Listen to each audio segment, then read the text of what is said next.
କୁଆଡେ ଗଲ ବା? ହଗୁରି ବାପା କୁଆଡେ ଗଲ? ଶଳା ଆଜିକାଲି ବାରିକ ମାନଙ୍କୁ ଶଳା ବିଶ୍ୱାସ କରିବେ। ଉପର କଳା କରିଦେଇ ଯାଇଛି ଯେ ତଳକୁ ମୁଁ ବଇଛି। ଇଆଡେ ଖାଲି ହଗରି ବୋଉ ଡାକ ପକଉଛି, ହଗରି ବାପା କୁଆଡେ ଗଲ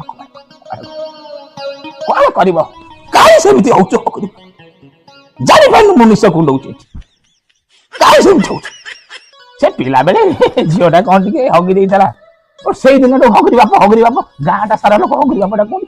ତୁ ବି ସେ ହଗରି ବାପ ଡାକୁଛୁ। ହେଇଠି କୁଆଡେ ଗଲ?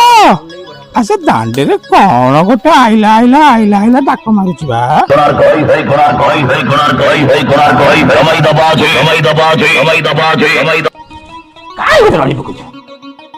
ସେ କୋଣାର୍କ ଗଣନାଟ୍ୟ ଗାଡି ଆଇଥିଲା ପ୍ରଚାର କରିବାକୁ ତ, ସେଇ ଆଇଲା ଡାକ ପକଉଛି। ଆଉ କଣ ଖାଲି ଡାକ ପକଉଛି, ତତେ ଖାଲି ଘରେ ସବୁ ଶୁଭି ଯାଉଛି।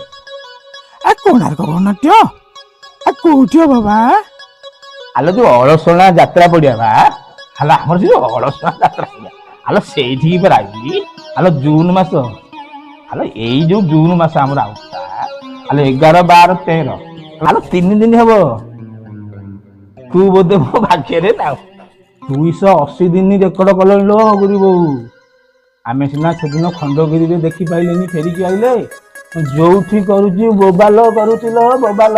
ତୁ ତ ଖାଲି ହଗି ହେଇକି ଘରେ ପଡିଛୁ, ତୁ କଣ ଜାଣିବୁ? ହେଇଟି ଆଜ୍ଞା ଆପଣ ମାନଙ୍କୁ ଅନୁରୋଧ ରହିଲା, ଆପଣ ମାନେ ସମସ୍ତେ ଆସିବେ, ମନେ ଅଛି ଟି? ଏଇ ମାସ 11, 12, 13। ତୁ ବୋଧେ ମୋ ଭାଗ୍ୟରେ ନାହୁଁ। କଣ ହେଲା ଆଜ୍ଞା?